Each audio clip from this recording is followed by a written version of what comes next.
Okay, YouTube, my name is Aaron, and I'm running this channel called Trionic 5, and today we're going to be working on my 1999 Saab 9.3 convertible, and today we are going to be putting in a clock spring, because what I didn't film was that the airbag light, which is about in that general area over there, does come on every time I drive, and I've put it off for a long time now, and my car is way past inspection.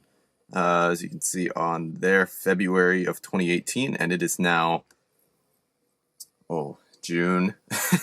So it's been way overdue, and it did happen before, but I was able to actually smack my steering wheel, believe it or not, and get it back to a working condition where the light went away, but that only lasted so long. So we are doing the full repair today, and to start, we're going to be taking these back here, right there, that little plastic bit. We're going to be taking those off on both sides. Sorry, out of focus.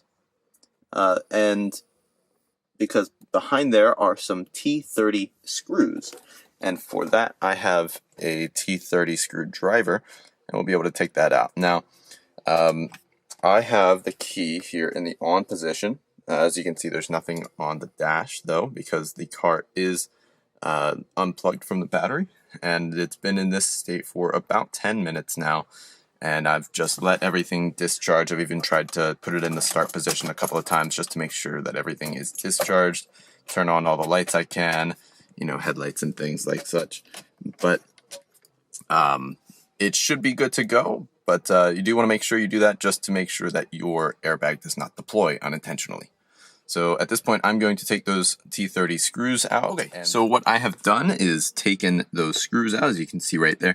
Now, they don't actually have to come the complete way out. Just as they are is fine. A couple of turns, and then you'll feel they are sprung back into their position that they are now, as you can see, just kind of slightly sticking out. Now, the airbag, we want to gently pry out of here, and it's kind of hard to do that one-handed, so I'm going to do this with both hands. And the key part here is to not pull it out very far, because we do have electrical connections on the back end that we need to be considered of. So I have gently pulled the airbag out, and as you can see on the back end here are just a couple of connections that we'll have to take off. You see there's some underneath, and as well as this one in the center. Now, at this point, I do want to verify that I have the correct clock spring, and so if I look carefully, you can see that I have one connection here and one connection there, so just two connections that we have to worry about. Then and that matches up, so we are good to go. Now, what I'm going to do is take these connectors off, and I'll show you the aftermath. So in removing these connectors, I've learned a couple of things. One, this connector that goes right in the center is just pressed in, so you should be able to use a flathead screwdriver and get underneath it and turn like so on both the top and bottom to pry that out. And that's always the scary part, because that's the actual airbag. Now, the rest of it are just dash controls for your radio and volume, radio station and volume. So they're not as big of a deal, but I wanted to show you how this connector works right here, and I'll try to zoom in a little bit. And focus, please. So the way this works, the way I see it, is they are Velcroed to the back here, right back here. That is Velcro, so you should be able to just pull that right off. And then this bit is locked in. Now, you should be able to take a screwdriver and put it right there in that slot, push down, and turn the screwdriver again, just like with the other one, in order to get this out. Now, it's kind of tricky to do one-handed, but I'll try to show it. It's a little bit dark. My apologies. And there we are. So then that pops out, and you should be able to just pull it the rest of the way. And that was one of two. And be careful not to lose control of what you got going on here. Zoom back out. But yeah, so that's the second one there. Okay, so in a perfect world, you'd have a good, capable impact driver. This battery on this impact driver is actually kind of done for. It's been through too many cycles, so I need to get a new one, but it does work a little bit. Now, also in a perfect world, you'd have an impact socket, and in a perfect world, you'd have a 22mm, but 7/8 will also work. Now, if you don't have an impact driver, a good breaker bar would work, or if you hadn't, a ratchet would probably work fine. These aren't torqued very, very tight, but they have a little bit of resistance to them, so they are kind of hard to get off. Now, I'm just gonna do, and that takes it off a tiny bit. You see, we're just past the nylon thread there, the one that locks it in, and now we're just going to kind of push and pull on the wheel until it comes off of the splines. Now we do this so that we do not pull the cables. These cables, they have to be fished through the steering wheel itself. So we are trying to just gently get this off, kind of beat on it a little bit, like so, and then continue to do that until it comes up. So there we are. It's actually, you can't really tell, but yeah.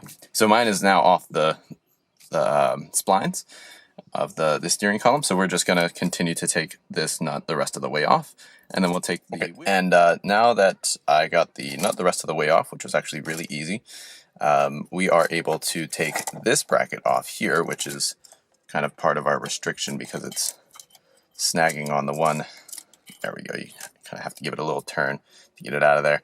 It was snagging on that there, and so we can set that aside for now. We'll set that with the airbag here, and we should be able to just take this the rest of the way off. Like,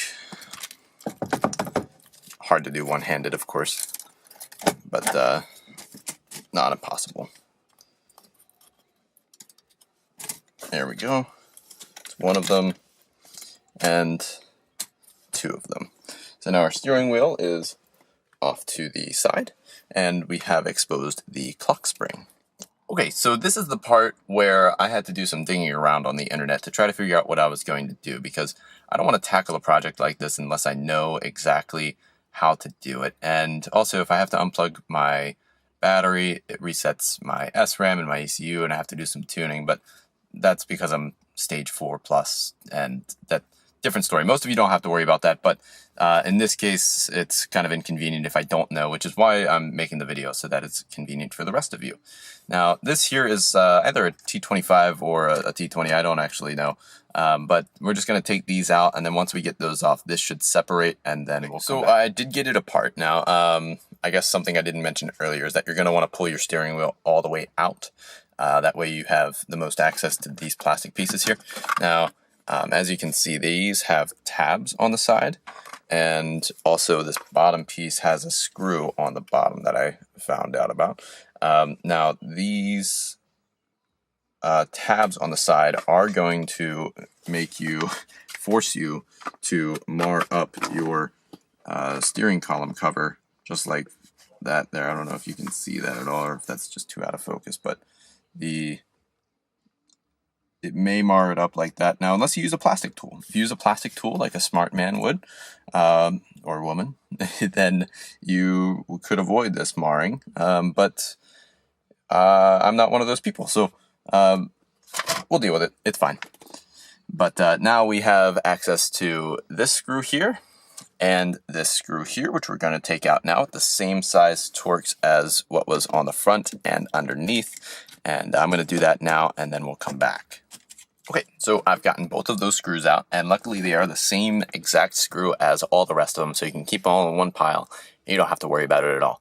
Now, one of the things is that this clock spring is position sensitive, and the way you take it out is going to need to be the exact way that you put it in, which means that the center position is going to need to be to the top. So as if your wheels were straight.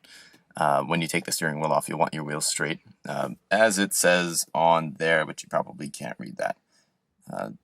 before assembly, align front wheel straight ahead to ensure the contact unit is in the central position, 2 turns from the clockwise contact until stop. So that's what that means. And now what we have to worry about are these connections. So you see they run underneath. They go around this little piece right here, and then there's 2 of those connectors again. Now we're going to use that same screwdriver trick as we did before, except for mine specifically, we'll have to come from... Okay, so I got those connectors off. It was kind of hard to see them, but we did get them, and then we wrestled them out of this little hook right here. And then after then, the whole assembly should just pop right out like so. And that is our old clock spring. Now, I suspect the issue with this one is going to be this crimped connection right here. If you can see that, the plastic does look kind of stressed there, and I wonder if that was causing an issue with our airbag. But no big deal. We'll toss that to the side, bring the new one in, and same thing. This new one actually has this red tab here, and this red tab is going to keep it in that central locked position, so you can't actually turn it unintentionally until it is installed, and you have to take that red tab out, of course. But now the process is to just fish everything back through. We're going to put it back through that little hook, and then hook the connectors up, color corresponding, and then screw this on here. And this would be an opportune time to do some cleaning if you get the chance. I'm sure these areas have not seen a wet rag in about 20 years or more. So the connectors are connected up now, and as you can see, I did not exactly put them in that hook. I wasn't really concerned with that because of the way that it was stressing with this. I just want them to be as I guess comfortable as possible. I want them to be in a relaxed position so that they are not going to do that same fatiguing that the other one did. And at this point, yeah, I still have to screw this on here. But after I do that, we're going to put the plastic cover back on, and that'll go right like that. And then put those screws in and put the steering wheel back on. So we have reattached this back plastic, the cover for the steering column. Now remember, we do have a clip on this side, a clip on this side, a screw here, and also the screw underneath that you'll have to put into. But otherwise, you know, do some cleaning and whatnot while you're in there. Now I did it off camera, but I took the red tab that was in the clock spring out. It was this guy right here, and that is the one that held the position for the clock spring. And so now the clock spring should be able to freely move, and we can start connecting. Something I forgot to do in the last clip was actually put this bit back on, which is kind of important. And again, we're just going to thread that through on each one of these here. And again, give that guy a little turn to put it in, but it's just going to sit on the actual column itself. And now we're going to put the nut on. For putting this nut back on, I did actually use a torque wrench. Now I tried to look in the Haynes manual to see what the torque wrench setting was, or the torque spec for this specifically. The problem is I don't know what it is. I couldn't find it in the book anywhere. So I used a little bit of elbow torquing and found out that 35 foot-pounds feels about right. That's what I've got this set to now, but this is just a Harbor Freight torque wrench. I'm sure it's not the biggest deal in the world if you have it a little bit over or a little bit under. It's not that big a deal. We're just concerned about it backing off, which I don't think it'll do at 35 foot-pounds. So I have reconnected all these connectors back here, including the one for the airbag, which is always nerve-wracking. And also these two that you can see about center frame, they are back on that Velcro that's back there. And the only thing we're going to do now is we're going to set this back in. You see the there's that thing right there. It will kind of give a little resistance to your push, but you'll push it just like if you're pushing the horn. Of course, we want to line it up. Oh goodness, that's close. Okay. And once it's all lined up, we'll just like so. And it is in position to be screwed back in, and that's again with these T30s back here, but you see they are spring loaded, so you can just put your screwdriver back in there and torque them down. Again, there's no spec on that. It is just a little bit of touch and go, kind of feel how it is. That I am not able to measure this time. So you're on your own with that. I'm sure, again, that it's not super critical, just about as tight as it came off. But that is the clock spring replacement. And if you have any questions, feel free to comment.